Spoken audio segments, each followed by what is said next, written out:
Friends, তুমিও যদি যশস্বী জয়সওয়াল এবং রোহিত শর্মাকে 2027-এর ওয়ার্ল্ড কাপে খেলতে দেখতে চাও তাহলে ভিডিওটিকে একটি লাইক করে দাও।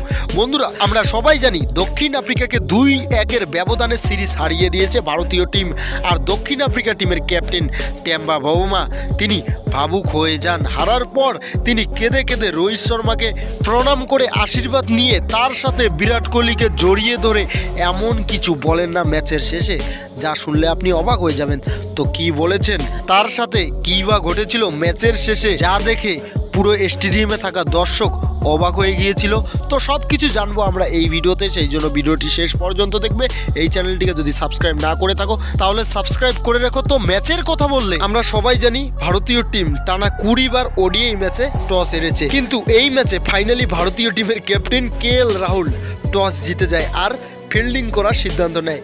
তারপর ব্যাট করতে আসে দক্ষিণ আফ্রিকা টিম। আর দক্ষিণ আফ্রিকার প্রথম ওভারেই রিয়ান রিকেলটনের উইকেট পড়ে গেলেও তারা কিন্তু শুরুটা ভালোই করেছিল। 25 ওভারেই প্রায় 150 রান বানিয়ে ফেলেছিল।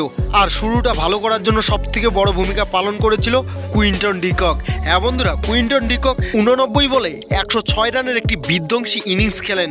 তার ইনিংসে 6টা 6 এবং 8টি 4 ছিল। আর ওয়ান ডাউন পজিশনে ব্যাট করতে আসা টেম্বা বাবুমা ক্যাপ্টেন তিনি 48 রানের একটি ইনিংস খেলেন। বন্ধুরা, 30 ওভার পর্যন্ত দক্ষিণ আফ্রিকা ভারতকে চাপের মুখে রেখেছিল, কিন্তু ভারতের চাপ মুক্ত করেন কুলদীপ যাদব এবং প্রসিদ্ধ কৃষ্ণা। দক্ষিণ আফ্রিকার মিডিল অর্ডার ব্যাটসম্যানদের সেট হতেই দেয়নি ভারতের এই বিধ্বংসী বোলার। ব্রিটসকে তিনি 24 রানের ইনিংস খেলেছেন।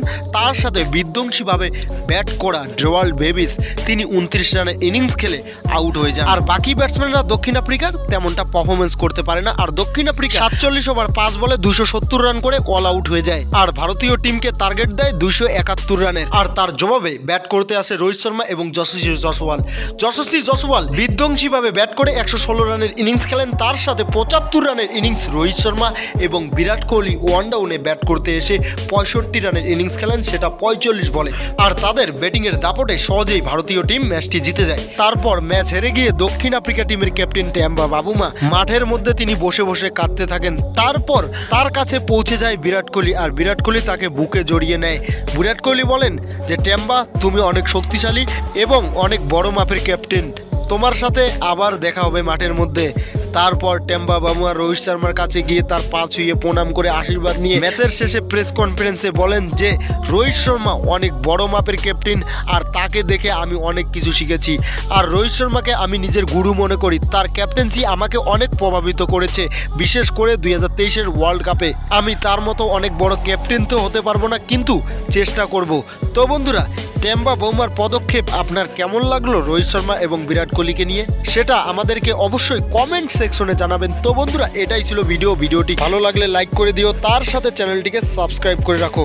তো ভিডিওটি শেষ পর্যন্ত দেখার জন্য আপনাকে অনেক অনেক ধন্যবাদ।